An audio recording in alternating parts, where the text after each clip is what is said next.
ಇವತ್ತು NCPಯ national executive ಆಗಿರ್ತಕ್ಕಂಥ ಹಾಗೂ international institute of aviation MD ಆಗಿರ್ತಕ್ಕಂಥ ಸುಮಿತ್ ಸುಶೀಲರು ನಮ್ಮ ಜೊತೆ ಇದ್ದಾರೆ. ಅವ್ರಿಗೂ ಕೂಡ ನಮ್ಮ ಕಾರ್ಯಕ್ರಮಕ್ಕೆ ಸ್ವಾಗತವನ್ನು ವಹಿಸ್ತಾ ಇದ್ದೀನಿ. ಹಾಗೂ ಕೃತಾಚಿತ್ರದ ನಾಯಕ ನಟರು ಹಾಗೂ ನಿರ್ಮಾಪಕರಾಗಿರ್ತಕ್ಕಂಥ ಹಾಗೂ ಕರ್ನಾಟಕ ಪ್ರಜಾಪರ ವೇದಿಕೆಯ ಸಾಂಸ್ಕೃತಿಕ ಘಟಕದ ರಾಜ್ಯಾಧ್ಯಕ್ಷರಾಗಿರ್ತಕ್ಕಂಥ ವಿಜೇಂದ್ರ ಅವರು ನಮ್ಮ ಜೊತೆ ಇದ್ದಾರೆ. ಅವರು ಕೂಡ ನಮ್ಮ ಕಾರ್ಯಕ್ರಮಕ್ಕೆ ಸ್ವಾಗತವನ್ನು ವಹಿಸ್ತಾ ಇದ್ದೀನಿ.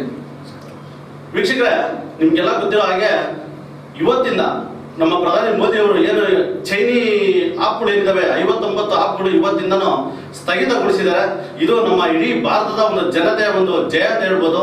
ಇದನ್ನ ಮುಂಚೆನೆ ಮಾಡಬೇಕಿತ್ತು. ಇದ್ರ ಬಗ್ಗೆ ನಮ್ಮ ಸುಮಿತ್ ಸುಶೀಲ್ ಅವ್ರನ್ನ ಕೇಳೋಣ.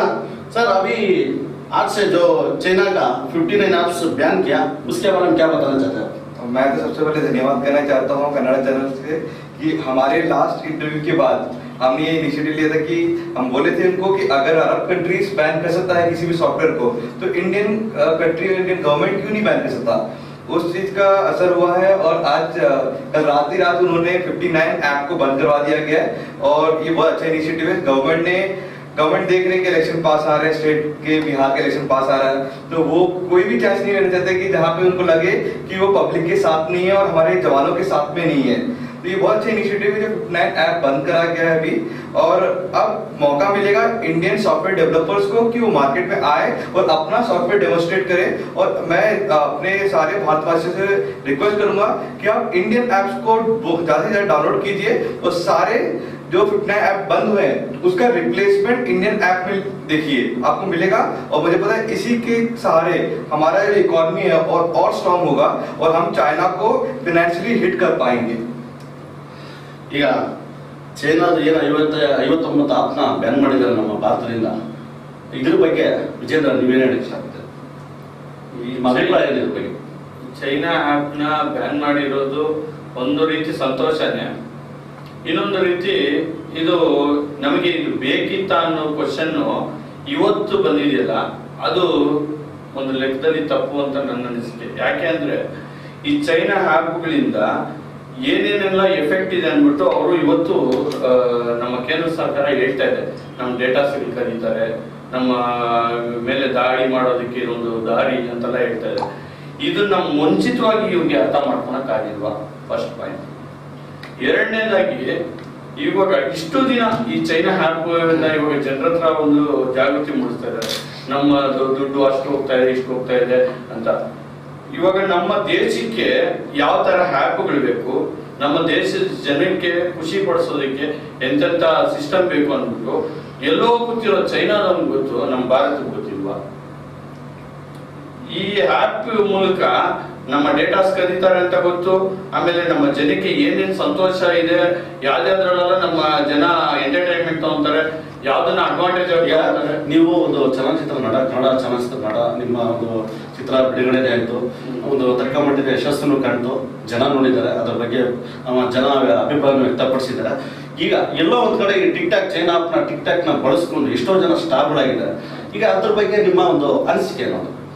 ಅದನ್ನೇ ನಾನು ಹೇಳ್ತಾ ಇರೋದು. ಇವತ್ತು ಈ ಟಿಕ್ಟಾಕ್ ಅನ್ನೋದು ಚೈನಾ, ಮೇಡ್ ಇನ್ ಚೈನಾ, ಅದನ್ನ ನಾವು ಒಪ್ಕೊಳ್ತೀವಿ. ಬಟ್ ಆ ಟಿಕ್ಟಾಕ್ ಇಂದ ಎಷ್ಟು ಪ್ರತಿಭೆಗಳು ಹೊರಗಡೆ ಬಂದಿದ್ದಾರೆ. ನಾನು ಇವಾಗ ಈ ಟಿಕ್ಟಾಕ್ ನ ರನ್ ಮಾಡಿ ಅಂತ ಹೇಳ್ತಾ ಇಲ್ಲ, ಇಂಥ ಒಂದು ಆ್ಯಪ್, ಇಂಥ ಒಂದು ಇವಾಗ ಶೇರ್ ಇಟ್ಟು, ಆಮೇಲೆ ಬ್ರೌಸಿನ್, ಸುಮಾರು ಆ್ಯಪ್ಗಳು ಬಿಟ್ಟಿದ್ದಾರೆ ಚೈನಾ. ಒಂದು ಇಂಡಿಯನ್ಸ್ಗೆ, ಒಂದು ಭಾರತೀಯ ಜನತೆಗೆ ಏನು ಖುಷಿ ಕೊಡುತ್ತೆ, ಭಾರತೀಯ ಜನರ ಮನಸ್ಸಲ್ಲಿ ನಾವು ಹೆಂಗೆ ಜಾಗ ಹಿಡಿಬಹುದು ಅಂದ್ಬಿಟ್ಟು ಚೀನಾದವ್ರಿಗೆ ಗೊತ್ತಿದೆ, ನಮ್ಮ ಭಾರತಕ್ಕೆ ಗೊತ್ತಿಲ್ವಾ? ಇದು ನನ್ನ ಪ್ರಶ್ನೆ. ಈಗ ಎಷ್ಟೋ ಬಡಪಾಯಿಗಳು ಅವರು ಪ್ರತಿಭೆನ ತೋರಿಸೋದಕ್ಕೆ ಎಲ್ಲ ಅವಕಾಶನೇ ಸಿಕ್ಕಿರಲಿಲ್ಲ. ಈ ಒಂದು ಟಿಕ್ಟಾಕ್ ನ ಈ ತರ ಒಂದು ಆಪ್ನ ನಮ್ಮ ಭಾರತದಲ್ಲಿ ಯಾಕೆ ಇಷ್ಟು ದಿನ ಅದನ್ನು ಇನ್ನೂ ಕಂಡಿಡಿದಿಲ್ಲ ಅಥವಾ ಬಿಟ್ಟಿಲ್ಲ? ಅದನ್ನೇ ನಾನು ಕ್ವಶನ್ ಮಾಡ್ತಾ ಇರೋದು. ನಮ್ಮ ಇವತ್ತು ಇಡೀ ಪ್ರಪಂಚದ ಫುಲ್ಲು ಹೈಯೆಸ್ಟ್ ಇಂಜಿನಿಯರ್ ಇರೋದು ನಮ್ಮ ಭಾರತದವರೇ. ಇಲ್ಲಿಂದ ಎಲ್ಲ ಎಕ್ಸ್ಪೋರ್ಟ್ ಆಗ್ತಾ ಇದ್ದಾರೆ, ಭಾರತಕ್ಕೆ ಯಾರು ಇಂಪೋರ್ಟ್ ಆಗ್ತಾ ಇಲ್ಲ. ಒಂದು ಇಂಜಿನಿಯರ್ ಫೀಲ್ಡಿಂಗ್ ಆಗಲಿ, ಒಂದು ಸೈಂಟಿಸ್ಟ್ ಆಗಲಿ, ಎಲ್ಲಾದ್ರಲ್ಲೂ ನಮ್ಮ ಭಾರತ ಅತಿ ಹೆಚ್ಚು ಮೇಲೆ ಇದೆ. ಅಂತದ್ರಲ್ಲಿ ಇಂಥ ಆ್ಯಪ್ ಎಲ್ಲ ನಮ್ಗೆ ಒಂದು ಇದೇ ಇಲ್ಲ. ಬಟ್ ಏನಂದ್ರೆ ಇವತ್ತು ಟಿಕ್ಟಾಕ್ಗೆ ಸರ್ಕಾರ ಕೊಟ್ಟಿರುವಂತ ಪರ್ಮಿಷನ್ ನಾಳೆ ನೀವು ಒಂದು ಹ್ಯಾಪ್ ಕಂಡಿಡೀರಿ, ನಮ್ಮ ಭಾರತೀಯನಾಗಿ ಅಷ್ಟು ನಿಮಗೆ ಫ್ರೀಡಮು ನಮ್ಮ ಭಾರತದವ್ರು ಕೊಡೋದಿಲ್ಲ. ನಾಳೆನೇ ನೀವು ಒಂದು ಹ್ಯಾಪ್ ರೆಡಿ ಮಾಡ್ಕೊಂಡು ಹೋಗಿ, ಟಿಕ್ ಟಾಕ್ಗಿನ ಒಳ್ಳೆ ಫೆಸಿಲಿಟಿ ಕೊಡಿ, ಏನೇ ಕೊಡಿ, ಅದಕ್ಕೆ 108 ವಿಘ್ನ ಹಾಕ್ಬಿಟ್ಟು ನಿಲ್ಲಿಸ್ತಾರೆ. ಫಾರ್ ಎಕ್ಸಾಂಪಲ್, ಮೊನ್ನೆ ಬಾಬಾ ರಾಮದೇವ್ ಅವರು ಒಂದು ಆಯುರ್ವೇದಿಕ್ ಕೊರೋನಾದ ಆಯುರ್ವೇದಿಕ್ ಚಿಕಿತ್ಸೆ ಅಂದ್ಬಿಟ್ಟು ಬರೀ 500 ರೂಪಾಯಿ ಪ್ರಾಡಕ್ಟ್ ಅಂತೆ.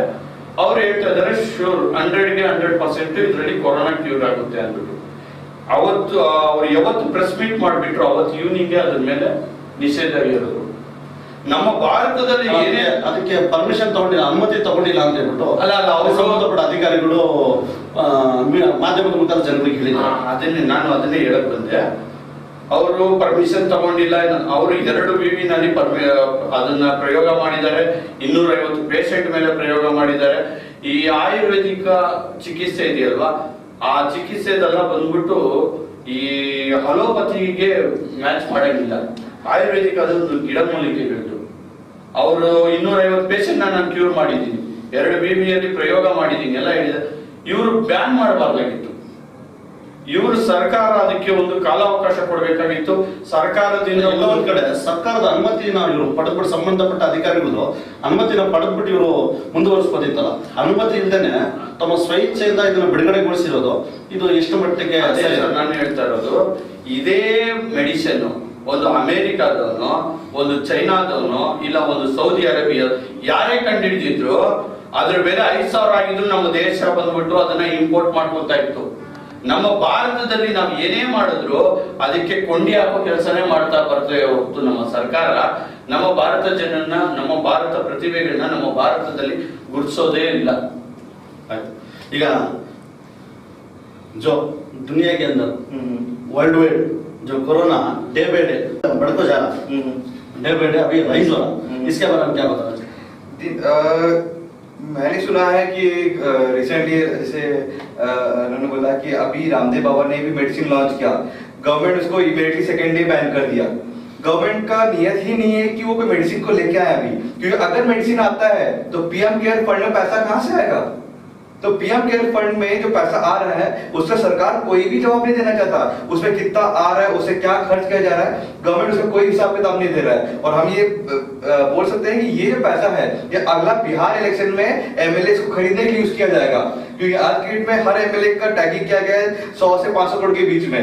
तो उनको पता है कि जो आगे इलेक्शन आने वाले हैं, हमने ये भी सुना है कि 75,000 एलईडी टीवी से लगाए गए, गांव-गांव में जंगलों में एलईडी टीवी लगाए गए, ताकि हमारे बीजेपी के अमित शाह जी वहां जाके प्रचार ना करें, अपने घर पे बैठ के।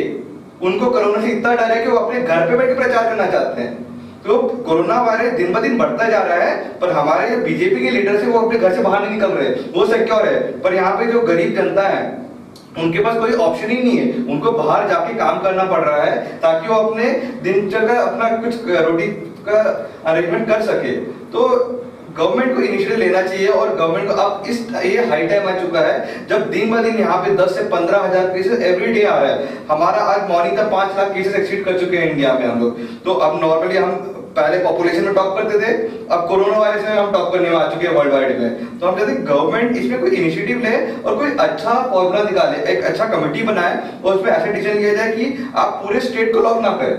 आप अगर वार्ड वाइज लॉक कर रहे हैं तो एटलीस्ट उसमें सुपरवाइज कीजिए कि वहां पे जो लोग लॉकडाउन है उनको टाइम टू टाइम खाना तो मिले। हमने बहुत सारे लोगों से जाना, हम फोन में बात किए, उन्होंने बोलते कि सर हमको कोरोना वायरस है, पर हमको डर है कि हम हॉस्पिटल जाएंगे तो हमारे साथ कैसे ट्रीटमेंट किया जाएगा।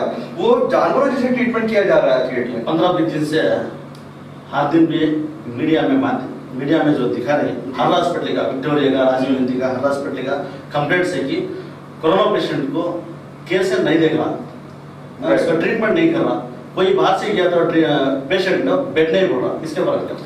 सर आज सुबह ही न्यूज मैंने ये भी सुना है, प्राइवेट हॉस्पिटल एक नॉर्मल जनरल वार्ड का 10,000 रुपए पर पेशेंट का परमिशन मिला है चार्ज करने के लिए। ये जो बीमारी है ये हमारे पब्लिक ने नहीं लाया है, ये हमारे ट्रम्प जी जब आए थे इंडिया वो ऐसा गिफ्ट देके गए हैं हमारे यहाँ पे, जब स्टेडियम भर के गुजरात में आपने इतना बड़ा सेमिनार करवा दिया, और उस टाइम में जब ये आए तो इसमें एक इंडियन और इंडियन सिटीजन की क्या गलती थी? और आज अगर उनको कोरोना हो रहा है तो उसमें हम क्यों सफर करें? इसलिए तो गवर्नमेंट को फ्री में वैक्सीनेशन देना चाहिए। अगर आप पोलियो का वैक्सीनेशन फ्री दे सकते हो तो एक आम जनता 10,000 रुपए पर बेड कहां से देगा? आईसीयू विद वेंटिलेटर 25,000 रुपए, और सरकार गवर्नमेंट हॉस्पिटल में 50% डिस्काउंट। तो 50% डिस्काउंट 12,500 रुपए पर बेड विद वेंटिलेटर एक गरीब नहीं दे पाएगा और वो दम तोड़ देगा। 2-3 महीने लॉकडाउन किया था जी, खाना खाने के लिए पैसा नहीं, रेंट भरने के लिए पैसा नहीं, ये ट्रीटमेंट के लिए गरीब आदमी कहाँ से लाएगा पैसा? आपसे गरीब को मारना चाहते हैं। इनका कोई इंटेंशन नहीं है कि गरीब को सपोर्ट करे। ये सिर्फ इलेक्शन टाइम में राशन बांटते हैं, इलेक्शन खत्म होता है और ये भी गायब हो जाते हैं। और 5 साल इनको ढूंढने के लिए हमको पेपर में इश्तिहार डालना पड़ता है कि हमारे एमपी, हमारे एमएलए कहाँ गायब हो गए हैं। तो इस बीजेपी सरकार का कोई नियत नहीं है कि ये पब्लिक को सपोर्ट करे। ये सिर्फ एक जुमला का सरकार है और ये सिर्फ चाहती है कि वो पैसा बनाए, और ये बिजनेसमैनों का सरकार है। आप देखिए हर बार एमपी एमएलए को खरीदने का काम चलता रहता है। एमपी इलेक्शन, मध्य प्रदेश में इलेक्शन हो रहा है, वहां पे कांग्रेसी अपने एमएलए को छुपा रहे हैं ताकि वो खरीदा ना जा सके बीजेपी के थ्रू में। तो ये पॉलिटिक्स नहीं है, ये बीजेपी वाले जो कर रहे हैं वो बिजनेस कर रहे हैं। Even with this pandemic situation वो बिजनेस करने की कोशिश कर रहे हैं। ವಿಜೇಂದ್ರ ಅವರೇ, ಈಗ ನಮ್ಮ ಪ್ರಪಂಚದಲ್ಲಿ ಹೆಚ್ಚಾಗ್ತಿರೋ ಕೊರೋನಾ ಬಗ್ಗೆ ನೀವೇನು ಹೇಳಕ್ಕೆ ಇಷ್ಟಪಡ್ತೀರಾ? ನಮ್ಮ ಪ್ರಪಂಚದ ಬಗ್ಗೆ ಮಾತಾಡೋ ಬದಲು ನಮ್ಮ ಸುತ್ತಮುತ್ತ ಪರ್ಯಾವರಣದ ಬಗ್ಗೆ ಮಾತಾಡೋಣ. ಈ ಕೊರೋನಾ ಅನ್ನೋದು ಇದೆಯಲ್ಲ, ನಾವು ಒಂದು 3 days ಬ್ಯಾಕ್ ನಾನು ಅದೊಂದು ನಮ್ಮ ಫೇಸ್ಬುಕ್ ಲೈವಲ್ಲೂ ಬಂದು ಹೇಳಿದ್ದೆ. ಈ ಕೊರೋನಾ ಅನ್ನೋದು ಬಂದ್ಬಿಟ್ಟು ನನಗೆ ತಿಳಿದ ಮಟ್ಟಿಗೆ ಅದೊಂದು ಡೆಡ್ಲಿಯಸ್ಟ್ ವೈರಸ್ಸೇ ಅಲ್ಲ. ಯಾಕೆ ಅಂದ್ರೆ 2002 ನಲ್ಲಿ ಸಾರ್ಸ್ ಅಂತ ಒಂದು ಕಾಯಿಲೆ ಬಂತು. ಅದು ಕೊರೋನಾಗಿನ ಡೆಡ್ಲಿ. ಅದು ಯಾವ ತರ ಅಂದ್ರೆ ಆ ಕಾಯಿಲೆ ಬಂದ್ರೆ 100 ಜನಕ್ಕೆ ಬಂದ್ರೆ 10 ಜನ ಸಾಯ್ತಾ ಇದ್ರು. ಸೇಮ್ ಅದು ಲಂಗ್ಸ್ ಪ್ರಾಬ್ಲಮ್ ಕೊಡ್ತಿತ್ತು, ಸೇಮ್ ಮಾಸ್ಕ್ ಹಾಕೊಬೇಕಿತ್ತು, ಹ್ಯಾಂಡ್ ವಾಶ್ ಏನು ನಮ್ಗೆ ಡಿಸ್ಕ್ರಿಪ್ಷನ್ ಕೊಟ್ಟಿದ್ದಾರೆ ಅದ್ರ ಪ್ರಕಾರನೇ ನಡಿಬೇಕಾಗಿತ್ತು ಸಾರ್ಸ್ ಬಂದಾಗ. ಅದು 2002 ನಲ್ಲಿ. ಬಟ್ ಅದು ಹೇಗೆ ಬಂತು, ಹೇಗೆ ಹೋಯ್ತು ಅಂದ್ಬಿಟ್ಟು ಜನಕ್ಕೆ ಇವತ್ತಿಗೂ ಗೊತ್ತಿಲ್ಲ. ಅದಾದ್ಮೇಲೆ 2012 ನಲ್ಲಿ ಮಾರ್ಸ್ ಅಂತ ಒಂದು ಕಾಯಿಲೆ ಬಂತು. ಆ ಮಾರ್ಸ್ ಕಾಯಿಲೆ ಸಾರ್ಸ್ ಗಿನ ದೊಡ್ಡದು. 100 ಜನಕ್ಕೆ ಬಂದ್ರೆ 35% ಜನ ಸಾಯ್ತಾ ಇದ್ರು. ಅದು ಇದಕ್ಕಿಂತ ಡೆಡ್ಲಿ ಆಗಿತ್ತು. ಬಟ್ 2019 ನಲ್ಲಿ ಕೊರೋನಾ ಬಂದಿದೆ. ಅವೆರಡಕ್ಕೂ ಹೋಲಿಸ್ಕೊಂಡ್ರೆ ಇದು ಒಂದು ಕಾಯಿಲೆನೇ ಅಲ್ಲ. ಇದು 100%, 100 ಪೀಪಲ್ಸ್ ಬಂದ್ರೆ ಡೆತ್ ಕೇಸ್ ಓನ್ಲಿ 4. ಎಲ್ಲೋ ಒಂದ್ ಕಡೆ ನಮ್ಮ ರಾಜ್ಯ ಸರ್ಕಾರ, ಕೇಂದ್ರ ಸರ್ಕಾರ ಕೊರೋನಾ ನಿಯಂತ್ರಣ ಮಾಡೋದ್ರಲ್ಲಿ ವೈಫಲ್ಯತೆಯನ್ನು ಕಂಡಿದೆ ಅಂತ ಅನ್ಸುತ್ತೆ. ಅಲ್ಲ, ಇವಾಗ ಒಂದು ಕಾಯಿಲೆ ಅನ್ನೋದಾದ್ರೆ ಅದು ಅಂಟು ರೋಗನೇ. ಅದು ರಾಜ್ಯ ಸರ್ಕಾರದ ಕೈಯಲ್ಲೋ ಕೇಂದ್ರ ಸರ್ಕಾರದ ಕೈಯಲ್ಲೋ ಇರೋದಿಲ್ಲ. ಅದು ನಮ್ಮ ಪಬ್ಲಿಕ್.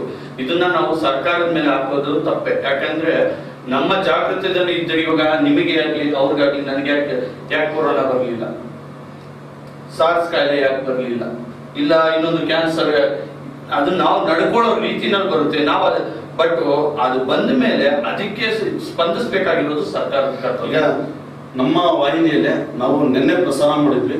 ಶುಕ್ರವಾರ ದಿನ ಒಬ್ಬ ಪೇಷಂಟ್ ಬೊಮ್ಮನಹಳ್ಳಿಯಿಂದ HSR ನಾರಾಯಣ ಹೃದಯಕ್ಕೆ ಕರ್ಕೊಂಡು ಹೋಗ್ತಾರೆ. ಅಲ್ಲಿ ಸುಮಾರು 5 ಗಂಟೆಗಳ ಕಾಲ ಆ ಒಂದು ರೋಗಿನ ಅಲ್ಲೇ ಇಟ್ಕೊಂಡು ಎಲ್ಲಾ ರೀತಿ ಪರೀಕ್ಷೆನೂ ಮಾಡ್ತಾರೆ. ಪರೀಕ್ಷೆ ಆದ ನಂತರ ಅವರಿಗೆ ಗೊತ್ತಿರುತ್ತೆ ಕೊರೋನಾ ಇದೆ ಅಂತ. ರೋಗಿಯವರಿಗಾಗ್ಲಿ, ರೋಗಿ ಸಂಬಂಧಿಕರಾಗಲಿ ಯಾರಿಗೂ ಹೇಳೋದಿಲ್ಲ. ಅಲ್ಲಿಂದ ಚಂದಾಪುರಕ್ಕೆ ಏನೋ ನಾರಾಯಣ ಹೃದಯ ದೊಡ್ಡ ಆಸ್ಪತ್ರೆಗೆ ಕರ್ಕೊಂಡೋಗಿ ಅಂತ ಹೇಳೋಂಥ ಏನೋ ಒಂದು ಹೇಳಿ ಕಳಿಸೋಂಥ ಕೆಲಸ ಮಾಡ್ತಾರೆ. ಆ ಒಂದು ರೋಗಿನ ಈ ಬೆಂಗಳೂರು ಇರ್ತಕ್ಕಂಥ ಎಲ್ಲಾ ಖಾಸಗಿ ಆಗ್ಲಿ ಅಥವಾ ಸರ್ಕಾರಿ ಆಸ್ಪತ್ರೆಗಳು ಎಲ್ಲ ಸುತ್ತಾರೆ. ಯಾರೊಬ್ರು ಆ ರೋಗಿನ ಒಂದು ಅಡ್ಮಿಟ್ ಮಾಡ್ಕೊಳ್ಳೋಂಥ ಕೆಲಸ ಮಾಡಲ್ಲ. ಈಗ ಅದರಿಂದ ಎಲ್ಲೋ ಒಂದ್ ಕಡೆ ಸರ್ಕಾರ ವೈಫಲ್ಯತೆ ಕಾಣಿಸಿದೆ ಅಂತ. ಈಗ ನೋಡಿ, ಅದಕ್ಕೆ ಸಾವಿಗೆ ಅವ್ರ ಸಂಬಂಧಿಕರು ಹೇಳಿದ್ರು, ಇದಕ್ಕೆ ನಮ್ಮ ಅಣ್ಣನ ಸಾವಿಗೆ ನಮ್ಮ ಏರಿಯಾ ಕೌನ್ಸಿಲರ್ ಆಗಿರ್ಬೋದು, ಅಥವಾ ನಮ್ಮ ಶಾಸಕರಾಗಿರ್ಬೋದು, ಅಥವಾ ನಮ್ಮ ಯಾರೋ ಆರೋಗ್ಯ ಸಚಿವರಾಗಿರ್ಬೋದು, ನಮ್ಮ ಸರ್ಕಾರ ನೇರ ಹೊಣೆ ಅಂತ ಹೇಳ್ಬಿಟ್ಟು ಸರ್ಕಾರದ ಮೇಲೆ ಇಡೋದು. ಯಾಕಂದ್ರೆ ಎಲ್ಲೋ ಒಂದ್ ಕಡೆ ಅವರಿಗೆ ಯಾವ ಆಸ್ಪತ್ರೆಯಲ್ಲಿ ಅವ್ರಿಗೆ ಜಾಗ ಕೊಡಲ್ಲ, ಅಡ್ಮಿಟ್ ಮಾಡ್ಕೊಡಲ್ಲ, ಅವರಿಗೆ ಚಿಕಿತ್ಸೆ ಅನ್ನೋದು ಅಟ್ಲೀಸ್ಟ್ ಫಸ್ಟ್ ಏಡ್ ಕೊಡುವಂತ ಕೆಲಸ ಮಾಡಲ್ಲ. ಇದ್ರ ಬಗ್ಗೆ ನೀವೇನ್ ಹೇಳ್ತೀರಾ? ಇದ್ರ ಬಗ್ಗೆ ಹೇಳ್ಬೇಕಾದ್ರೆ ಇದ್ರದ್ದು ಮೊದಲ ತಪ್ಪು ಬಂದ್ಬಿಟ್ಟು ಸರ್ಕಾರದಲ್ಲ, ಒಂದು ಕ್ಷಮೆ ಇರಲಿ, ಇದರ ಮೊದಲ ತಪ್ಪು ಬಂದು ಮಾಧ್ಯಮ ಮಿತ್ರರು. ಯಾವ ರೀತಿ ಇದು ಅವ್ರದ್ದು ತಪ್ಪು ಅಂತ ಹೇಳ್ತಾ ಇದ್ದೀನಿ ಅಂದ್ರೆ, ಇವತ್ತು ಎಲ್ಲಿ ನೋಡು ಈಗ ನಡೀತಾ ಇರ್ತಕ್ಕಂಥ ವಾಸ್ತವ ತೋರ್ಸೋದೇ ಮಾಧ್ಯಮದ ತಪ್ಪ ಅಲ್ಲಲ್ಲ. ವಾಸ್ತವ ತೋರ್ಸೋದು ತಪ್ಪು ಅಂತ ಇಲ್ಲ. ಎಲ್ಲಿ ನೋಡಿದ್ರು ಕೊರೋನಾ ಕೊರೋನಾ ಕೊರೋನಾ ಕೊರೋನಾ ಅಂತ ಒಂದು ಇದು ಮಾಡ್ತಾ ಇದ್ದಾರೆ. ಯಾವ ಚಾನಲ್ ಹಾಕಿದ್ರು ಕೊರೋನಾ ಬಗ್ಗೆನೇ ಮಾತು, ಕೊರೋನಾ ಬಗ್ಗೆ, ಕೊರೋನಾ ಹಂಗ್ ಬರುತ್ತೆ ಹಿಂಗ್ ಬರುತ್ತೆ ಅಂದ್ಬಿಟ್ಟು.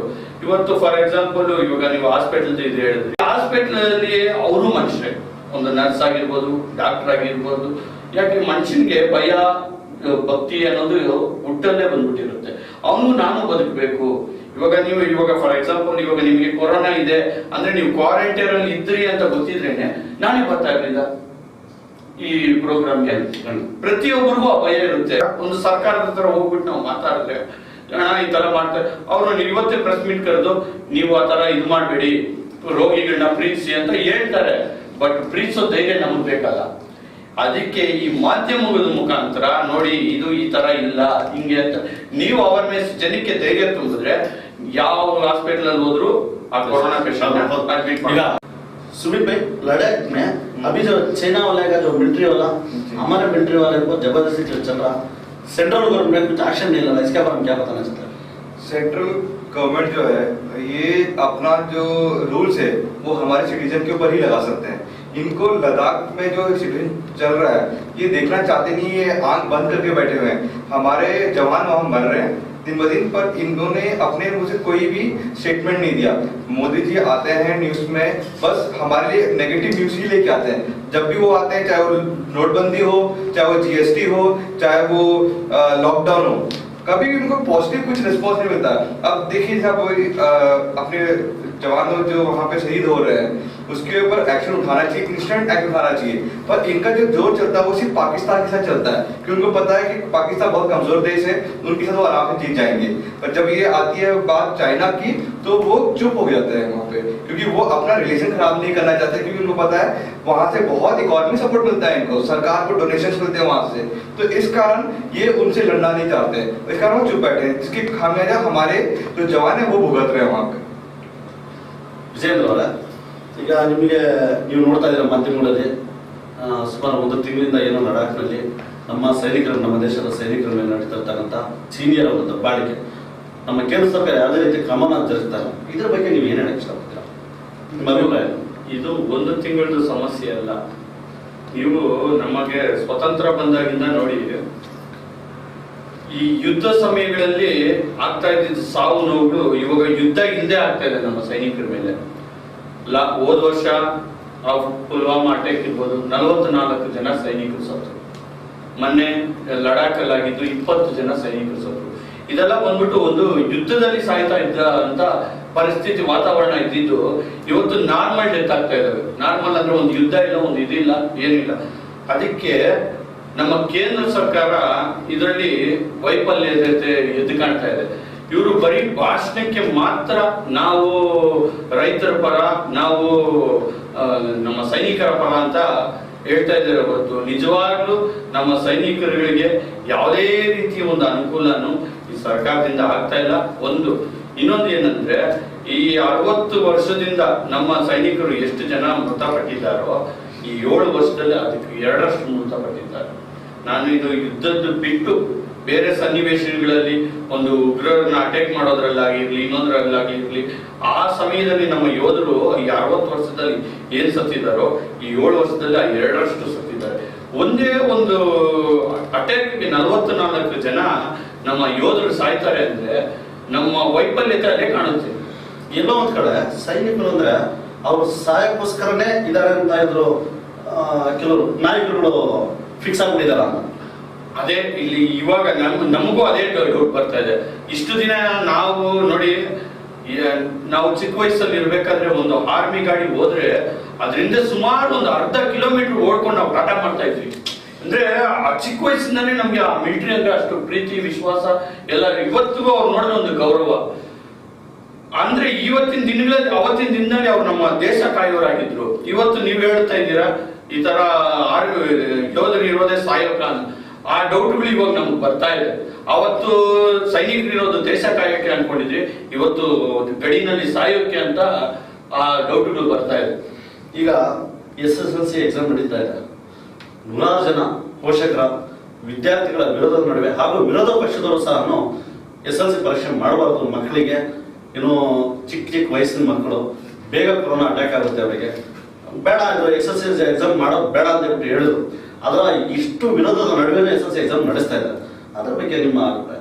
ಆದ್ರೆ ಇದರದ ಬಗ್ಗೆ ನಾವು ರಾಜ್ಯ ಸರ್ಕಾರನ ದೂಷಣೆ ಮಾಡಬಾರ್ದು. ಇದು ಕೇಂದ್ರಕ್ಕೆ ಒಂದು ಇವತ್ತಿನ ಯುವಕರೇ ನಾಡಿನ ಪ್ರಜೆಗಳು ಅಂತ ಒಂದು ಗಾದೆ ಇದೆ. ವೇದ ಸುಳ್ಳಾದ್ರೂ ಗಾದೆ ಸುಳ್ಳಾಗಲ್ಲ. ಈ ಆಕ್ಷನ್ ನ ಸೆಂಟ್ರಲ್ ಗೌರ್ಮೆಂಟ್ ತಗೋಬೇಕಾಗಿತ್ತು. ಈ ತರ ಈ ವರ್ಷ SSLC ಎಕ್ಸಾಮ್ ಮಾಡಬೇಡಿ ಅಂತ. ಇವಾಗ ಇವಾಗ ಆಂಧ್ರ, ತೆಲಂಗಾಣ, ತಮಿಳ್ನಾಡು, ಕೇರಳ ಇಲ್ಲೆಲ್ಲ ಅವರವ್ರದೇ ಆದ ಓನ್ ಪಾರ್ಟಿ ಇರೋದು. ಸೊ ಹಂಗಾಗಿ ಅವ್ರದೇ ಡಿಸಿಷನ್ ತಗೊಂಡ್ರು. ಮಕ್ಕಳ ನಮಗೆ ಜೀವನಕ್ಕಿಂತ ಜೀವ ಮುಖ್ಯ ಅಂದ್ಬಿಟ್ಟು ಅವರು ಮಕ್ಕಳಿಗೆ ಎಕ್ಸಾಮ್ ನ ಇಲ್ದಂಗ್ ಮಾಡಿ ಪಾಸ್ ಮಾಡಿದ್ರು. ಇವರು ನಮ್ಮ ರಾಜ್ಯದವರು ಮಾತ್ರ 10th ಎಕ್ಸಾಮ್ ಮಾಡಿದ್ದಾರೆ. ಇದಕ್ಕೆ ಬೇರೆ ರೀತಿ ಆಲ್ಟರ್ನೇಟ್ ಮಾಡಬಹುದಿತ್ತು. ಇದು ರಾಜ್ಯ ಸರ್ಕಾರದ ತಪ್ಪಲ್ಲ, ಕೇಂದ್ರ ಸರ್ಕಾರ ಸ್ಟ್ರಿಕ್ಟ್ ಆಗಿ ಒಂದು ಆರ್ಡರ್ ಮಾಡಿದ್ರೆ ಇಂತ ನೋಡಿ. ಇವಾಗ ನೋಡಿ, ಡಿಗ್ರಿ ಫೈನಲ್ ಇಯರ್ ಡಿಗ್ರಿ ಇದಕ್ಕೆ ಸುಪ್ರೀಂ ಕೋರ್ಟ್ ಆದೇಶ ಮಾಡಿದೆ. ಯಾವುದೇ ಕಾರಣಕ್ಕೂ ಅವ್ರಿಗೆ ಎಕ್ಸಾಮ್ ಮಾಡಂಗಿಲ್ಲ. ಪ್ರೀವಿಯಸ್ ಅವರು ಏನು ಮಾರ್ಕ್ಸ್ ತಗೊಂಡಿದಾರ ಆ ಇದ್ರ ಮೇಲೆ ಮೆಚಾರಿಟಿ ಮೇಲೆ ಅವ್ರಿಗೆ ಆ ತರ ಒಂದು ಆದೇಶ ಸುಪ್ರೀಂ. ಇವಾಗ ರಾತ್ರೋರಾತ್ರಿ ನೋಟ್ ಬ್ಯಾನ್ ಮಾಡಕ್ ಗೊತ್ತು ಇವ್ರಿಗೆ, ರಾತ್ರೋರಾತ್ರಿ GST ತರಕ್ ಗೊತ್ತು. ಏನ್ ಇವ್ರಿಗೆ ಏನಾದ್ರೂ ಅನುಕೂಲ ಇದ್ರೆ ಇಡೀ ದೇಶಕ್ಕೆ ಅದು ಆ ರೂಲ್ಸ್ ತರಕ್ ಬರುತ್ತೆ.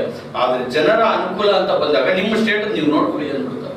ಯಾಕೆ ಇವತ್ತು ಕರ್ನಾಟಕ ಸ್ಟೇಟ್ GST ದುಡ್ಡು ಕೇಂದ್ರ ಸರ್ಕಾರ ತಗೊಂತಾ ಇಲ್ವಾ? ತಮಿಳ್ನಾಡು ತಗೊಂತಾ ಇಲ್ವಾ? ಕೇಂದ್ರ ಸರ್ಕಾರ ಅಂದ್ರೆ ನಮಗೆ ತಂದೆ ಇದ್ದಂಗೆ. ಎಲ್ಲಾ ರಾಜ್ಯಕ್ಕೂ ಒಂದೇ ನ್ಯಾಯ ಬಯಸಬೇಕು, ಒಂದೇ ನೀತಿ ಹೇಳಬೇಕು. ಇದು ಕೇಂದ್ರ ಸರ್ಕಾರದ ವೈಫಲ್ಯ, ರಾಜ್ಯ ಸರ್ಕಾರದ್ದಲ್ಲ. ಅವರು ಒಂದು ಆದೇಶ ಕೊಟ್ಟಿದ್ರೆ ಇವತ್ತು ಈ ಎಕ್ಸಾಮ್ ಆಗ್ತಿರ್ಲಿಲ್ಲ. सर विजय गौर इस्टेला अभिप्राय तौड़ी सुमित जी, अभी जो कर्नाटक में SSLC एग्जाम चल रहा जी, इसके बारे में आप क्या बताना चाह रहे हैं? सरकार को करंट सिचुएशन का अभी तक अवेयरनेस नहीं हुआ लगता है। उनको पता नहीं कि कोविड सिचुएशन कितना सीवियर चल रहा है अभी मार्केट में और लोग कितना सफर कर रहे हैं। जब most of the state in south India itself like Kerala, Andhra, Telangana, जब उन्होंने ऑलरेडी बच्चों को पास करने का डिसीजन ले लिया है, तो क्यों कर्नाटका स्टेट रिस्क लेने के लिए खड़ा है सामने? बहुत सारे स्टेट इंडिया में फर्स्ट ईयर और सेकंड ईयर के कॉलेज स्टूडेंट को भी पास करके फॉरवर्ड कर रहे हैं। सिर्फ फाइनल ईयर स्टूडेंट्स को बोला जा रहा है कि आपको एग्जाम दीजिए, क्योंकि फाइनल ईयर के बाद बच्चों को करियर बनता है, उसके बाद वो जॉब पे नहीं आते। आपका इंस्टीट्यूट था 2-3 महीने बंद किया था, हमने अभी भी बंद रखा है क्योंकि हम रिस्क नहीं लेना चाहते हैं। एक बच्चों के साथ इंस्टीट्यूट में आता है बड़ा बड़ा स्टूडेंट आता है, राइट, 20, 25, 30 अबव ऐसा पूरा आता है। Right. आपने 2-3 महीने बंद किया आपका इंस्टीट्यूट को, जी। ये क्यों SSLC एग्जाम चला रहा है? ये इनको ना आई थिंक जो स्टेट गवर्नमेंट है, कर्नाटका स्टेट गवर्नमेंट स्पेशली, ये बीजेपी शासित राज्य है, इस कारण जो सेंट्रल गवर्नमेंट बोले वो वही करेंगे। इनके पास खुद का डिसीजन स्टैंड लेने का अभी तक कैपेबिलिटी नहीं है। सब कुछ सेंट्रल गवर्नमेंट बोलेंगे वो फॉलो करेंगे और सिचुएशन दिन ब दिन वर्स्ट होगा और लास्ट में ये हाथ आगे बोलेंगे कि हमसे गलती हो गई। ये तो गलती भी नहीं मानेगी, ये तो पता है, क्योंकि आपको पता है इम्यूनिटी पावर एक बच्चा का जो SSLC पढ़ रहा है, 10th में जो पढ़ रहा है, उसका एज कम है, उसका इम्यूनिटी पावर कम होगा, तो उसके बाद में डेफिनेटली हॉस्पिटल भरेंगे। और आज के कर्नाटका में और बैंगलोर में हमारे पास इतने बेड्स नहीं है जितने इन लोग ने अभी लोगों को खुलेआम छूट दे दी है। तो ये बहुत गलत डिसीजन है और लास्ट टाइम हमने रिक्वेस्ट किया था सरकार से कि बच्चों को छूट दिया जाए, उनका मोरल डाउन हो रहा है। आप 2 महीने तक बच्चों को स्टैंड बाय घर पे बैठा दिए हो, बच्चे क्या पढ़ेंगे? अभी 2 महीने तक वो घर पे बैठे रहे, आप 2 महीने बाद एग्जाम लोगे, अगर बच्चे फेल होते हैं और कोई बच्चा सुसाइड कमिट करता है तो फिर भी बाद में साहब बोलेंगे कि हमसे गलती हुई थी इस चीज का। तो आई थिंक ये गलत डिसीजन है जो सरकार ने लिया है और इसको वापस लेना चाहिए और बच्चों को पास करके अगले साल की करना चाहिए। सुमित भाई, बैंगलोर पे टोटल 198 BBMP वार्ड है जी, उसमें अभी थोड़ा अदली बदली हुआ जी। इसके बारे में क्या बताना चाहते हैं? जी, अभी जो सरकार है इनको पता है BBMP इलेक्शन आने का है, इनको जहाँ जहाँ इनका सपोर्ट है उस वार्ड को अपने फेवर के लिए वो डिजाइन कर रहे हैं। इनको पॉपुलेशन से कोई मतलब नहीं कि वार्ड में कितना पॉपुलेशन है। नॉर्मली अगर मिनिमम पॉपुलेशन जो है उसका एक गवर्नमेंट ने ऑलरेडी बनाया हुआ है कि मिनिमम पॉपुलेशन पे वार्ड डिक्लेयर कर दिया जाए, पर यहाँ पे जिस अगर बीजेपी पार्षद का एरिया है और वो एरिया बहुत ज्यादा पॉपुलेटेड हो गया है, वो डिवाइड नहीं करना चाहते। वो नहीं चाहते कि ये वार्ड उनके हाथ से निकल जाए और गवर्नमेंट उनके हाथ से फिसल जाए। तो यहाँ पे फुल पॉलिटिक्स चल रहा है, इनको पब्लिक से कोई लेना देना नहीं, वो अपने वार्ड और अपने एरिया को सेव करने की कोशिश कर रहे हैं। बड़ा वार्ड जो है उसको 2 या 3 वार्ड डिवाइड करना था जी, वो उतना बड़ा वार्ड भी दूसरा वार्ड में ज्वाइन कर दिया। इसके मतलब क्या? ये जो अपकमिंग इलेक्शन है वो अपने जोन सेव कर रहे हैं, हमको पता है, क्योंकि इनको ये इतने बड़े जोन को अपने हाथ से जाने देना नहीं चाहते। उनको पता है कि अगर इसको डिवाइड कर दिया जाए तो डेफिनेटली अगला मेयर हो सकता है इनकी पार्टी से ना, तो ये अपने वार्ड को हारना नहीं चाहते हैं और इसका नहीं पॉलिटिक्स कर रहे हैं। अभी जो केम्पेगौड़ा एयरपोर्ट में केम्पेगौड़ा का जो स्टैचू बनाने स्टेट गवर्नमेंट में रेडी हुआ जी 27 को केम्पेगौड़ा जयंती भी कर दिया। उसमें अपोजिशन पार्टी कोई लीडर या काना फाइटर है, इतना सारा आदमी है, किसी को भी इन्वाइट नहीं किया। इसके बारे में क्या बताना चाहते हैं? ये यहाँ की जो सरकार है ये किसी को प्रायोरिटी नहीं देती। ये सिर्फ मोदी अंधभक्त के दीवाने हैं, बस वो उनको ही बुलाएंगे। उनको पता है कि अगर ऑपोजिशन आते हैं तो वो अपने व्यूज रखेंगे और वो चाहते नहीं है कि वो कभी सामने आए। तो इस कारण ये अपने लोगों को बुलाते हैं। जब इनके हाथों से situation out of the case हो जाता है तब जाके ये ऑपोजिशन को याद करते हैं। जैसे आपने देखा होगा मोदी जी ने पूरे ऑपोजिशन लीडर्स को बुला के मीटिंग किया कि चाइना वॉर हो रहा है, उसमें क्या करना चाहिए। जब उनको पता चला कि वो उनके कंट्रोल में नहीं है तब उनको हेल्प लेने की जरूरत पड़ा। इवन अब फाइनेंशियल सिचुएशन जब इंडिया का जब खराब होने लगा तब पूरे के पूरे बीजेपी वाले मनमोहन सिंह जी के घर गए, वो उनसे चर्चा की कि इकोनॉमी को वापस रिवाइज कैसे किया जाए। ये सरकार में बिल्कुल ताकत नहीं है कि वो अच्छा अपना सरकार चला सके। उनको कहीं ना कहीं से सपोर्ट हमारी चाहिए, पर वो तब तक सामने नहीं आते जब तक उनको लगता नहीं कि situation out of the control हो चुका है। ವಿಜೇಂದ್ರ ಅವರೇ, ಈಗ ಬೆಂಗಳೂರಲ್ಲಿ ಸುಮಾರು 198 ವಾರ್ಡ್ಗಳಿದೆ. ಈಗ ಈಗಿರೋ ಒಂದು ರಾಜಕೀಯ ಲೆಕ್ಕಾಚಾರ ಪ್ರಕಾರ ಒಂದೊಂದು ವಾರ್ಡ್ಗಳಲ್ಲೂ ಸಹ 60ರಿಂದ 70-80 ಸಾವಿರ ಜನ ಇದ್ದಾರೆ. ಅದರಲ್ಲಿ ಒಂದು ವಾರ್ಡ್ನ 2-3 ವಾರ್ಡ್ ಮಾಡೋಂಥ ಒಂದು ಸಂದರ್ಭದಲ್ಲಿ ಇವರು ಅದೇ ವಾರ್ಡ್ನ ಅಷ್ಟು ದೊಡ್ಡ ಮಟ್ಟ ಜನಸಂಖ್ಯೆ ಇರ್ತಕ್ಕಂಥ ವಾರ್ಡ್ಗಳನ್ನ ಬೇರೆ ವಾರ್ಡ್ಗಳಿಗೆ ಸೇರಿಸುವಂತ ಕೆಲಸ ಮಾಡಿದ್ರು. ಇದ್ರ ಬಗ್ಗೆ ನಿಮ್ಮ ಅಭಿಪ್ರಾಯ? ಇದ್ರ ಬಗ್ಗೆ ಏನ ಅಭಿಪ್ರಾಯ ಅಂದ್ರೆ ಇದು ವೋಟ್ ಬ್ಯಾಂಕ್ ರಾಜಕಾರಣ. ಫಾರ್ ಎಕ್ಸಾಂಪಲ್ ಏನಂದ್ರೆ ಇವತ್ತಿರೋ ಸರ್ಕಾರ ನೆಕ್ಸ್ಟ್ ನಮ್ಮ ಕಾರ್ಪೊರೇಟ್ಗಳೇ ಅಧಿಕವಾಗಿ ಬರಬೇಕು. ಏನಾಗ್ತಿದೆ ಇವತ್ತು ವಾರ್ಡ್ ಎಲ್ಲಿ ನಮ್ಮ ವೋಟ್ ಕಡಿಮೆ ಇದೆ, ಇವಾಗ ನಮ್ಮ ವೋಟ್ ಎಲ್ಲಿ ಕಡಿಮೆ ಇದೆ ಆ ಜಾಗದಲ್ಲಿ ನಮ್ಮ ವೋಟ್ ಎಲ್ಲಿ ಅಧಿಕ ಇದೆ ಅದನ್ನ ಅದಕ್ಕೆ ವಾರ್ಡ್ಗೆ ಸೇರಿಸುವಂತ ಕಾರ್ಯಗಳು ನಡೀತಾ ಇದೆ. ಅದು ಮುಂದಿನ ದಿನದಲ್ಲಿ ಕೋರ್ಟ್ ಅಲ್ಲಿ ಸ್ಟೇ ಹೋಗುವಂತ ಸಾಧ್ಯತೆಗಳು ಇದಾವೆ ಅಪೋಸಿಷನ್ ಪಾರ್ಟಿಯವರು. ಈ ಕಾರ್ಪೊರೇಟರ್ ಇವಾಗ ಮೇನ್ ಏನಂದ್ರೆ ಈ ಕಾರ್ಪೊರೇಟರ್ಗಳು ಆಗಿರ್ಲಿ ಇನ್ನೊಬ್ರು ಆಗಿರ್ಲಿ, ನನ್ನ ಅಭಿಪ್ರಾಯ ಇವ್ರು ಯಾರು ಇರಬಾರ್ದು. ಇದು ಬಂದ್ಬಿಟ್ಟು ಸಿಸ್ಟಮ್ ಹೇಗಾಗ್ಬೇಕು ಅಂದ್ರೆ ಒಂದು ಅಧಿಕಾರಿಗಳ ಅಂಡರ್ ಅಲ್ಲಿ ಒಂದೊಂದು ವಾರ್ಡ್ ಬರಬೇಕು. ಇವತ್ತು ಕಾರ್ಪೊರೇಟರ್ ಅನ್ನೋದು ಏನಾಗ್ಬಿಟ್ಟಿದ್ದಾರೆ, ಇವತ್ತು ನಾನೇ ಒಂದು ಪಕ್ಷದಿಂದ ಕಾರ್ಪೊರೇಟರ್ ಆಗಿರ್ತೀನಿ, ನನ್ನ ಆಪೋಸಿಟ್ ವ್ಯಕ್ತಿ ಬಂದಾಗ ನೀನ್ ನನಗೆ ಮಾಡಿಲ್ಲ, ನಾನು ನಿನ್ಗೇನು ಮಾಡಲ್ಲ ಅನ್ನೋ ಒಂದು ಜಿದ್ದಾಜಿದ್ದಿ ರಾಜಕಾರಣ ಬೆಳೀತಾ ಇದೆ. ಅದರಿಂದ ಇದನ್ನ ಈ ವಾರ್ಡ್ ಲೆವೆಲ್ನ ಒಂದು ಅಧಿಕಾರಿಗಳ ಒಂದು IAS ಅಧಿಕಾರಿ, ಒಂದು IPS ಅಧಿಕಾರಿ, ಈ ಅಧಿಕಾರಿ ಲೆವೆಲ್ಗಳಲ್ಲಿ ತಗೊಂಡೋಗಿ ಕಾರ್ಪೊರೇಟರ್ ಅನ್ನೋದನ್ನ ಮೈನಸ್ ಮಾಡಿ ಬರೀ MLA MP ಗಳು ಅನ್ನೋದು ಇದ್ರೆ ನಮ್ಮ ರಾಜ್ಯ ಆಗ್ಲಿ ನಮ್ಮ ದೇಶ ಆಗ್ಲಿ ಮುಂದುವರಿಯುತ್ತೆ. ಯಾಕಂದ್ರೆ ಇಲ್ಲಿ ಎಲ್ಲರೂ ನಾಯಕರಾಗ್ಬಿಟ್ಟಿದ್ದಾರೆ. ನೀನು ಕ್ಷೇತ್ರಕ್ಕೆ ನಾಯಕ ಅಂದ್ರೆ ನಾನು ನನ್ನ ವಾರ್ಡ್ ನಾಯಕ ಅಂತ ಜಿದ್ದಾಜಿದ್ದಿ. ಇವತ್ತು ನಾನು ಬಿಜೆಪಿ MLA ಇಲ್ಲಿ ಕಾಂಗ್ರೆಸ್ ಕಾರ್ಪೊರೇಟರ್ ಇದೆ, ಆ ಬಿಜೆಪಿ MLA ಈ ವಾರ್ಡ್ಗೆ ಏನು ಅನುದಾನ ಕೊಡಲ್ಲ. ನೀನು ನನ್ನ ವಾರ್ಡ್ ಬರ್ಬೇಕಾದ್ರೆ ನಾನು ಪರ್ಮಿಷನ್ ಬೇಕು ಅಂತ ಒಂದು MLAಗೆ ಇವ್ರದ್ದು ಬಾರಿಕೆ. ಇದು ಏನಾಗ್ತಿದೆ, ದಿನದಿಂದ ದಿನ ಜಿದ್ದಾಗಿ ನಮ್ಮ ಅಭಿವೃದ್ಧಿ ಕುಂಠಿತವಾಗ್ತಾ ಇದೆ. ಈಗ ನಿಮ್ಗೆ ಗೊತ್ತಿರೋ ಹಾಗೆ ಬೆಂಗಳೂರು ನಾಡಪ್ರಭು ಕೆಂಪೇಗೌಡರ ಒಂದು ಪುತ್ಥಳಿಯನ್ನು ಕೆಂಪೇಗೌಡ ನಿಲ್ದಾಣದಲ್ಲಿ ನಾವು ನಿರ್ಮಾಣ ಮಾಡ್ತೀವಿ ಅಂತ ರಾಜ್ಯ ಸರ್ಕಾರ ಹೊರಟಿದೆ. ಅದಕ್ಕೆ ಎಲ್ಲರೂ ರಾಜ್ಯಾದ್ಯಂತ ಎಲ್ಲಾ ಕನ್ನಡಿಗರು ಮೆಚ್ಚುಗೆಯನ್ನು ವ್ಯಕ್ತಪಡಿಸಿದ್ರು. ಆದ್ರೆ ಇವರು ಕೆಂಪೇಗೌಡರ ಒಂದು ಜನ್ಮ ಜಯಂತಿ ಏನ್ ಮಾಡಿದ್ರು, ಹುಟ್ಟದಬ್ಬ ಏನ್ ಮಾಡಿದ್ರು ಕೆಂಪೇಗೌಡ ಒಂದು ವಿಮಾನ ನಿಲ್ದಾಣದಲ್ಲಿ, ಯಾರೊಬ್ಬನ ಒಂದು ಆಪೋಸಿಷನ್ ಲೀಡರ್ಗಳಿಗಾಗಲಿ ಅಥವಾ ಕನ್ನಡ ಹೋರಾಟಗಾರರಿಗೆ ಯಾರೊಬ್ಬನು ಇವರು ಆಹ್ವಾನಿಸಿಲ್ಲ. ಇದ್ರ ಬಗ್ಗೆ ನಿಮ್ಮ ಅಭಿಪ್ರಾಯ? ಇದ್ರ ಬಗ್ಗೆ ನಮ್ಮ ಅಭಿಪ್ರಾಯ ಏನಂದ್ರೆ, ಇವಾಗ ಈ ಸಿಚುವೇಶನ್ ಅಲ್ಲಿ ಆ ಸರ್ಕಾರಕ್ಕೆ ತಪ್ಪಿಸ್ಕೊಳ್ಳಕ್ಕೆ ಒಂದು ಒಳ್ಳೆ ಮಾರ್ಗಸೂಚಿ. ಯಾಕೆಂದ್ರೆ ಕೊರೋನಾ ವೈರಸ್ ಬಂದಿದೆ, ಸೋಷಿಯಲ್ ಡಿಸ್ಟೆನ್ಸ್ ಮೇಂಟೈನ್ ಮಾಡಬೇಕು. ನಾಯಕರನ್ನ ಕರೆದಾಗ ಅವ್ರ ಬೆಂಬಲಿಗರು ಒಂದು 10 ಜನ ಬರ್ತಾರೆ, ಈ ನಾಯಕರು, ಹಾಗಾಗಿ ಇಲ್ಲಿ ಜನಸಾಗರ ಆಗ್ಬಿಡುತ್ತೆ. ಅದರಿಂದ ನಾವು ಯಾರಿಗೂ ಇನ್ವೈಟ್ ಮಾಡಿಲ್ಲ ಅಂದ್ಬಿಟ್ಟು ಬರೀ ಒಂದು ಕೂದಲೆಡೆಯಲ್ಲಿ ಒಂದು ಉತ್ತರ ಕೊಟ್ಬಿಟ್ಟು ತಪ್ಪಿಸ್ಕೋತಾರೆ. ಇದ್ರ ಬಗ್ಗೆ ನಾವು ಇವಾಗ ಏನ್ ಮಾತಾಡಿದ್ರು ನಮ್ಗೆ ಈ ಕೊರೋನಾ ವೈರಸ್ ನ ಅವ್ರು ಅಡ್ಡ ಇಡ್ತಾರೆ. ಸೊ ಎಲ್ಲ ಒಂದ್ ಕಡೆ ಒಬ್ಬ ಕನ್ನಡ ಹೋರಾಟಗಾರನು ಕರೆದಿದ್ದಾರೆ. ಕೆಂಪೇಗೌಡರು ಅಂದ್ರೆ ಇಡೀ ಕರ್ನಾಟಕದ ಪ್ರತಿಯೊಬ್ಬ ಕನ್ನಡಿಗೂ ಒಂದು ಆಸ್ತಿ ತರ ಅವರು. ಕೆಂಪೇಗೌಡರು ಅಂತಂದ್ರೆ ನಮ್ಮ ದೊರೆ, ನಮ್ಮ ನಾಡಪ್ರಭು ಅಂದ್ರೆ ಹೆಮ್ಮೆಯಿಂದ ಹೇಳುವಂತ ಒಂದು ವ್ಯಕ್ತಿತ್ವ ಅವರು. ಒಂದು ಸಮುದಾಯಕ್ಕೆ ಅಥವಾ ಒಂದು ಪಂಗಡಕ್ಕೆ ಸೀಮಿತವಾಗಿರ್ತಕ್ಕಂಥ ವ್ಯಕ್ತಿ ಅಲ್ಲ ಕೆಂಪೇಗೌಡರು. ಅವರ ಒಂದು ಜಯಂತಿಗೆ ಒಬ್ಬ ಕನ್ನಡ ಹೋರಾಟಗಾರರು ಕರೆದಿರೋದು ಇದು ಸಿಕ್ಕಾಪಟ್ಟೆ ಎಲ್ಲಾ ಒಂದು ಕನ್ನಡ ಹೋರಾಟಗಾರರಲ್ಲಿ ಒಂದು ಮನಸ್ಸಿಗೆ ಬೇಸರ ತರುವಂತ ಸಂಗತಿ. ಹೌದು, ನೀವು ಹೇಳೋದು ಸತ್ಯ.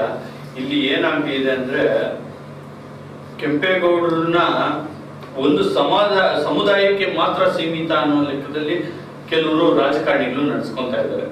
ಅವರು ಅದೇ ಸಮುದಾಯಕ್ಕೆ ಸೇರಿದವರು ಇನ್ನೊಂದು ಬಟ್ ಇಲ್ಲಿ ಏನ್ ಲೆಕ್ಕಾಚಾರ, ಈ ರಾಜಕೀಯ ಲೆಕ್ಕಾಚಾರದ ಬಗ್ಗೆ ನಾವು ಮಾತಾಡ್ತಾ ಹೋದ್ರೆ ಅದು ಎಲ್ಲಿಂದ ಎಲ್ಲಿಗೂ ತಿರುವು ಸಿಗುತ್ತೆ.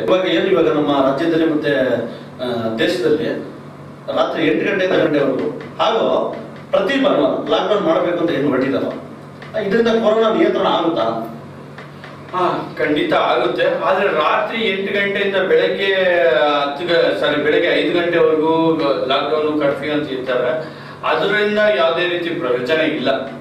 ಯಾರು ರಾತ್ರಿ ಸಮಯದಲ್ಲಿ ಯಾರು ಕುಡುಕರು ಪುಂಡ್ರು ಅವರು ಓಡಾಡ್ತಾರೆ ಹೊರತು ಸಮಾಜ ಕಳಕಳಿ ಇರೋರು ಓಡಾಡೋದಿಲ್ಲ. ಒಂದು. ಎರಡನೇ ಪ್ರಶ್ನೆ, ನೀವು ಭಾನುವಾರ ಲಾಕ್ಡೌನ್ ಮಾಡಿ, ಇದೇ ಸ್ಟೇಟ್ಮೆಂಟ್ ನಮ್ಮ ರಾಜ್ಯ ಸರ್ಕಾರದ CM ಆದವರು ಲಾಕ್ಡೌನ್ ಓಪನ್ ಮಾಡೋಕ್ಕೂ ಮುಂಚೆ ಎಲ್ಲ ಪ್ರತಿ ಭಾನುವಾರ ಲಾಕ್ಡೌನ್ ಇರುತ್ತೆ ಅಂತ ಹೇಳಿದ್ರು. ಇದು ಏನ್ ಗೊತ್ತಾ, ಅವಾಗ ಮಗು ಅಳ್ತಾ ಇರ್ಬೇಕಾದ್ರೆ ಚಾಕ್ಲೇಟ್ ಕೊಟ್ಟು ಸಮಾಧಾನ ಮಾಡೋ ಕೆಲಸ. ಇವತ್ತು ಜನ ಸ್ವಲ್ಪ ರೊಚ್ಚಿಗೆದ್ದಿದ್ದಾರೆ. ಕೊರೋನಾ ಬಂದಿದೆ, ಹಂಗಾಗ್ತಿದೆ ಹಿಂಗಾಗ್ತಿದೆ, ಲಾಕ್ಡೌನ್ ವಿಸ್ತೀರ್ಣ ಮಾಡ್ಬೋದಿತ್ತು, ನೀವು ಏನಕ್ಕೆ ಹೋಟೆಲ್ ಪರ್ಮಿಷನ್ ಕೊಟ್ರೆ, ರೆಸ್ಟೋರೆಂಟ್ಗೆ, ಮಾಲ್ಗೆ, ಈ ತರ ಕ್ವಶನ್ ಕೇಳೋದ್ರಿಂದ ಇದು ಕಣ್ಣೊರೆಸ. 1 ವಾರ ಅಷ್ಟೇ ಲಾಕ್ಡೌನ್ ಆಗುತ್ತೆ ಭಾನುವಾರ. ನೆಕ್ಸ್ಟ್ ವಾರಕ್ಕೆ ಯಾರೋ ಹೋಗಿ ಹೇಳ್ತಾರೆ, ಸರ್ ನಮ್ಗೆ ಭಾನುವಾರದಲ್ಲಿ ಬಿಸ್ನೆಸ್ ಆಗುತ್ತೆ, ನೆಕ್ಸ್ಟ್ ವಾರ ಮತ್ತೆ ರಿಪೀಟ್ ಆಗುತ್ತೆ. ಇದು ಶಾಶ್ವತ ಅಲ್ಲ. ಯಾಕಂದ್ರೆ ಇದ್ರ ಪರಿಣಾಮ ನಾವು ಲಾಸ್ಟ್ ಟೈಮ್ ನೋಡ್ಬಿಟ್ಟಿದ್ವಿ. ಪ್ರತಿ ಭಾನುವಾರ ಲಾಕ್ಡೌನ್ ಅಂತೇಳಿ 1 ಭಾನುವಾರ ಲಾಕ್ಡೌನ್ ಮಾಡಿ ಮತ್ತೆ ಕಂಟಿನ್ಯೂ ಮಾಡಿದ್ರು. ಇವಾಗ ಬರೀ ಭಾನುವಾರ ಅಲ್ಲ, ಶನಿವಾರ ಭಾನುವಾರ 2 ದಿನ ಅಂತ ಹೇಳ್ತಾರೆ. ನೋಡ್ಬೇಕು. ಆಯ್ತು सुमित जी, हर रात एवरी नाइट, हर रात के 8 बजे सुबह के 5 बजे तक को और एवरी संडे लॉकडाउन करने के लिए स्टेट और सेंट्रल गवर्नमेंट अभी बोल रहा। अब इसके बारे में क्या बताना? सरकार को अभी तक आइडिया नहीं है कि कोरोना वायरस है क्या, क्योंकि जब कोरोना वायरस सबसे कम था इंडिया में तब इन्होंने 3 महीना फुल लॉकडाउन करा, पूरे इकोनॉमी को गिरा दिया। और अब ये बोल रहे हैं कि सिर्फ रात को लॉकडाउन करेंगे। रात को कितनी पब्लिक बाहर निकलती है और कितनी पब्लिक बाहर निकल के लोगों से बात करते हैं। कोरोना तब फैलते हैं जब आप किसी से बात कर रहे हैं और आपने 1 मीटर की डिस्टेंस नहीं अपनाया। आधी रात को जो रात को 8 बजे से लेकर सुबह 5 बजे इन्होंने डिसीजन लिया है कि बंद कर देंगे, तो क्या ये कंट्रोल हो पाएगा? हमको नहीं लगता कि कोई अच्छा डिसीजन इन्होंने लिया। और बात रही संडे का, ये अब इनको पता चल गया कि अब ये वीक डेज में अगर ये लोग लॉकडाउन करते हैं तो इकोनॉमी डेफिनेटली पूरी गिर जाएगी। इसका वो संडे को इम्प्लीमेंट कर रहे हैं। Normally Sunday specially metro city में लोग फैमिली से टाइम स्पेंड करना चाहते हैं, वो बाहर घूमना ऐसे भी नहीं प्रीफर करते आज की डेट में। और स्पेशली आप देखिए मॉनसून का टाइम है, ये सरकार बस ये चाहती है कि अभी हम ये डिक्लेयर कर दें ताकि कुछ महीने बाद अगर जब सिचुएशन वर्स्ट हो जाए तो बोले हमने स्टेप लिया था संडे को लॉकडाउन करके। तो नॉर्मली ये बहुत गलत इन्होंने डिसीजन लिया है और ये कुछ मतलब फ्रूटफुल रिजल्ट इसका हम नहीं देख रहे हैं। आप बोल रहे थे आपके एनसीपी पार्टी की तरफ से जी 10,000 आदमी को इंडिया लेके आ रहे हैं जी, अब उसके बारे में क्या? जी अभी जैसे आप देखोगे न्यूज में दिखा रहा है वंदे भारत मिशन जो सेंट्रल गवर्नमेंट अरेंज कर रही है, ये वंदे भारत मिशन के अंडर में भी ये बहुत पैसा खा रही है पब्लिक से। तो इस पैंडेमिक सिचुएशन में जैसे आपने देखा विद इन इंडिया भी अगर किसी को एक जगह से दूसरी जगह जाना है तो उन्होंने एयर कंडीशन ट्रेन का अरेंजमेंट करके दिया। और एक गरीब आदमी एयर कंडीशन ट्रेन कहाँ से अफोर्ड करेगा? उन्होंने गरीबों से पैसा लूटा। तो इस सिचुएशन में हम राष्ट्रवादी कांग्रेस पार्टी सपोर्ट कर रहे हैं हमारे जो भारतीय विदेश में जाके जो अटक गए, जिनकी नौकरियां जा चुकी है, उनको हम वहां से चैरिटी फ्लाइट करा के वापस इंडिया लेकर आ रहे हैं। तो आज हम वो पहला फ्लाइट कर रहे हैं। हमारे सुप्रिया ताई जी जो अपने सांसद हैं एनसीपी की तरफ से, उनके बर्थडे के दिन हमने सेलेक्ट किया है कि हम आज के दिन 171 पैसेंजर्स को दोहा से कैलिकट लेके आएंगे और हर दिन अगला 10 दिन तक हम बैक टू बैक पैसेंजर्स को जो इंडियन वहां फंसे हुए हैं, जिनका वीजा एक्सपायर हो गया है, जिनकी नौकरियां जा चुकी है, हम उनको वापस अपने भारत लेके आएंगे। और ये हम KMCC जो केरला मुस्लिम कमेटी है उनके लिए उनके साथ में मिलके कर रहे हैं। तो हमारी जो पार्टी है हम रिलीजन को सामने रख के पॉलिटिक्स नहीं करते हैं। हमारे लिए इंसानियत ह्यूमैनिटी सबसे प्रायोरिटी में हम रखते हैं। जो बीजेपी हमेशा उल्टा करती है, उनके लिए सिर्फ हिंदू प्रमुख हैं, उनके लिए बाकी जो मुसलमान भाई हैं, सिख भाई हैं, उनकी कोई वैल्यू नहीं है। हमने ये सब चीज को अलग करते हुए हम हमारे जो भारतीय हैं जो वहाँ पे फंसे हुए हम उनको वापस देश लेके आएंगे आज। ವೀಕ್ಷಕರೇ, ಇಷ್ಟೊತ್ತು ನಮ್ಮ ಜೊತೆ ಸುಮಿತ್ ಸುಶೀಲನ್ ಅವರು ಹಾಗೂ ಚಿತ್ರನಟರಾಗಿರ್ತಕ್ಕಂಥ ವಿಜೇಂದ್ರ ಅವರಿದ್ದು ಸುಮಾರು 16 ವಿಷಯಗಳನ್ನ ನಿಮ್ಮ ಮುಂದೆ ಚರ್ಚೆ ಮಾಡಿದ್ದಾರೆ. ಅವರಿಗೆ ಕಾರ್ಯಕ್ರಮ ಬಂದಿರ್ತಾರೆ, ಅವರಿಗೂ ನಾನು ನಮಸ್ಕಾರ ವಂದನೆ ಸಲ್ಲಿಸ್ತಾ ಇದ್ದೀನಿ. ಹಾಗೂ ವಿಜೇಂದ್ರ ಅವರು ಕೂಡ ಈ ಕಾರ್ಯಕ್ರಮಕ್ಕೆ ನಾನು ಮುಕ್ತಾಯನ ಹೇಳ್ತಾ ವಂದನೆ ಸಲ್ಲಿಸ್ತಾ ಇದ್ದೀನಿ.